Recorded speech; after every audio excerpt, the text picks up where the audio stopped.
Thank you very much, and thank you for having me. Let me share some insight with you about digitalization and digitization. When we say digitization, we mean converting our conventional or legacy processes and systems to electronic base.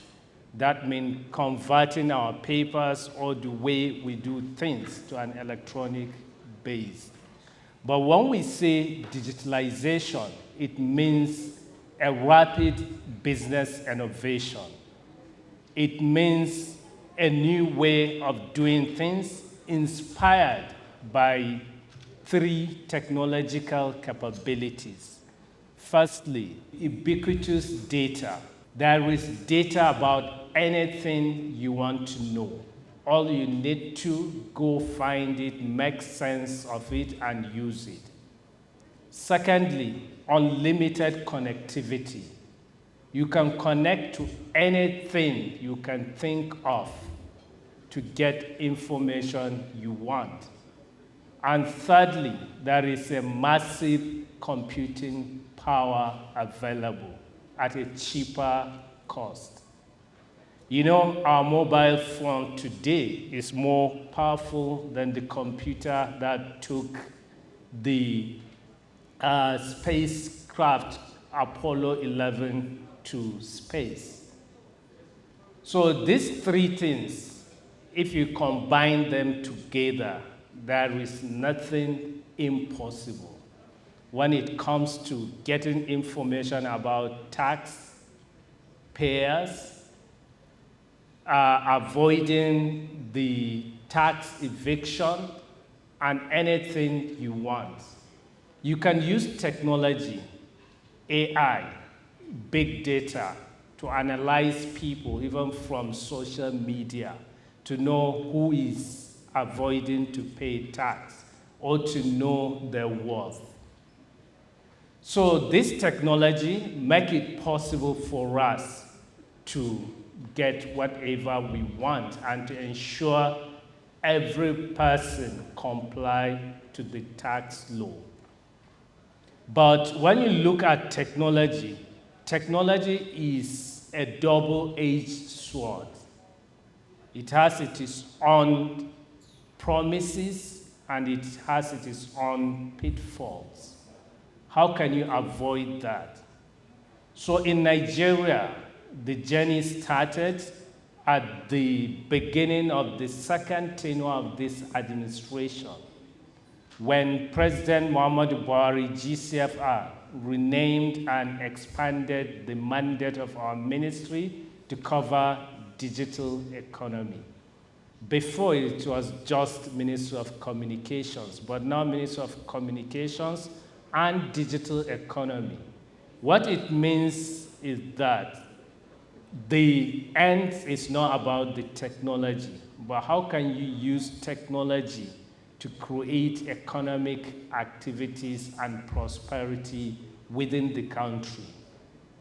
So the ministry formulated the National Digital Economy Policy and Strategy, which has 8 strategic pillars that will help digitalize the Nigerian economy, including the tax sector. Then my agency, the National Information Technology Development Agency, is a critical agency when it comes to implementation of this policy. And we came up with our strategic roadmap and action plan, which also has 7 strategic pillars. Firstly is developmental regulation, because as a regulator, we are to help people, to guide how they do things, to set standards and so on. But when it comes to technology, it is not easy to regulate, especially the emerging technologies. So we call it developmental regulation, because regulation is not to stifle innovation, but rather to safeguard the consumer as well as the providers. So we work with the ecosystem to co-create the regulation. We need to understand the use cases, then create regulations. Then when it comes to governance also, we are the apex IT agency in the country. We provide advisory services to all government agencies, and we are also the IT clearance house for all investment, all government investment in ICT. So to achieve that, we have some regulatory instruments which we use, like the clearance, and also we have like the interoperability framework, because if you are building any service as an agency, you are not building it as an island. You build it to achieve government digital services. That means you need to build with the mindset that you will integrate with other government services. Then we have the Nigerian government enterprise architecture, also which gives the 360 view of what the government wants to achieve in terms of digitalizing government services, including the tax regime. So that helps all governments and guide them in terms of mapping their own budget and ICT investment with the national objectives of digitalizing government services. Then we do a lot in terms of capacity building, which is the second pillar of our strategic roadmap and action plan, which has to do with building capacity of all Nigerians. We have an ambitious target of achieving 95% digital literacy by 2030. And we are also building capacity of programmers, those that will build the digital services. Because when you talk about digital, it's about products. Whether you are a government agency, you are a business, it is about the product or services you sell. And today, your organization is as good as it is next product. And the next product is as good as the people who make it. So we need to build that capacity. You cannot say you just go and buy off-the-shelf systems and bring it to your place. It will not work. Like the FIRS, I know they are building their own system in-house because that's the best. If you buy system from somewhere, the system maybe is built for somewhere in a different jurisdiction, and if you bring it to your organization, you have to customize it. And when that is updated, you have to re-customize all the time. And when you look also at digital transformation, three things are critical: the people, the process, and the technology. So it is not always about technology. Technology is even the last thing you need, because you need to have the people with the mindset and skill set to use the technology. And you need to have a right process in place for the technology to work. Then thirdly, is about digital transformation. How can we transform Nigeria digitally and make it a digital nation and digital economy? And fourthly, is about emerging technologies. How can we drive and capture value from emerging technologies? We do a lot in terms of positioning Nigeria to capture value from artificial intelligence, blockchain, robotics, and many more. And fifthly, is about cybersecurity. As we digitize, the risk is going higher. And today, the cybercrime cost the world about $7 trillion US, and it is projected to reach 10 trillion by 2025. So it's a serious business when it comes to cybersecurity.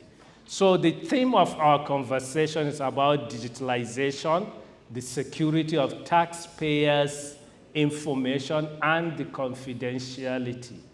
So if you look at these three things, it's beyond technology. So you need to look at the governance, you need to look at the risk and the compliance.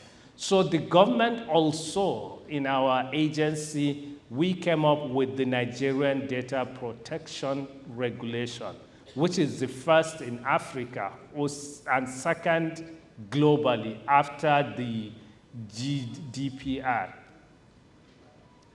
After the European Data Protection, the Nigerian is the second. And today, the president has established a commission, the Nigeria Data Protection Bureau, to be in charge of that data privacy. So to consolidate on that, under my agency also, we are working now on the national data strategy. Because when you talk about digital economy or innovation economy, it is about data. It's about how can you make sense of data, how can you use data to innovate. As you do that also, you need to be mindful of the privacy of the people, because if you look at technology in general, what the big tech do, they do two things. They either sell product to you or they sell you as a product. If you look at the five big techs, three of them, mostly they sell products: Apple, Amazon, and Microsoft. But the other two, they sell you as a product to advertisers. Meta and Alphabet, their businesses is about what they call surveillance capitalism. How can they take your own personal data, sell it to someone that can use it to either manipulate you or change your thinking or get you to do what they want you to do? So that's why the privacy is key and very important. Because if someone can have access to the taxpayer's data, the person will know your worth, he will know what you can afford, and he can easily manipulate you to buy his product, or can easily manipulate you to achieve what he wants you or what he wants achieved. We've seen it. Today, these big tech, they control what we see, they control what we read, they control who we friend, who we love, and even our own perception. And that is what they call instrumental power. That means these big techs, today they are more powerful than many sovereign nations. And if you look at maybe the revenue of these five big techs, last year in 2021, their revenue is almost 1.4 trillion US dollars, almost more than 50% of African GDP. And also, when it comes to technology or startups, it is always about stretching the law or the regulation to avoid tax. That's why you see most of them, they don't pay tax. They always look for a tax haven place to put their headquarters there, or maybe they operate in a way that it is very difficult to even tax them. So digitalization can help us to achieve 5 things. Firstly, to enhance competition. Because when you have the information, because we don't even know much about them, they know more about us. This reminded me in 2013 when they were putting pressure on President Obama to just minimize the government surveillance on citizens. President Obama told them he has the, he just say, he prophesies that one day the guns will turn around and people will demand the big tech also to stop the surveillance they are doing. And that is what is happening today. So with the data, it will help us enhance the competition, allow the local tech in our countries to grow. Secondly, it will help us increase accountability because they know we know what they don't want us to know. And thirdly, it will help us safeguard privacy. That's why in Nigeria we do a lot in terms of the data protection, and we just issued the code of practice as well for all the big techs and platforms providers. And also we are working on coming up with the digital economy bill that will help provide the legal instrument for digitization or digitalizing Nigeria. And fourthly, the law will help us to reform governance, because when you look at the technology, it's bringing new things, which sometimes is difficult to even use our existing legal framework to make maybe some legal, when there is a legal litigation or legal issues, to help address with the laws we have. That means we need to even come up with a new laws that will help us address all this. Then lastly but not the least, it is about even protecting the democracy, because the democracy is about complying with our laws. But today with technology make us to be borderless. Whatever, you can have a company operating in Nigeria, doing business in other jurisdictions. So if there is any issue, which law are you going to use? So all this is what will help us to achieve that. So in addition to that, in Nigeria also, we do a lot in terms of helping MDAs with advisory services when it comes to cyber security. We have the computer readiness and response team, which works 24/7 to address most of these concerns for MDAs as well as for citizens. So what we really need to look at, we need to look at what the digitalization can help us to achieve. It will make it more transparent when it comes to tax regime. It will make it easier to collect tax, to know who's supposed to pay what. But also we need to be mindful of the information we collect, the taxpayers' information, especially the personal information. Because there is this say that says anybody that has control over your data, the person will control you, because the person can manipulate you. So we need to protect our taxpayers' information, and this is everybody's business, not only the tax commission. The government, other security agencies, security is everybody's business. And also the more we collaborate, the better for us. Thank you very much.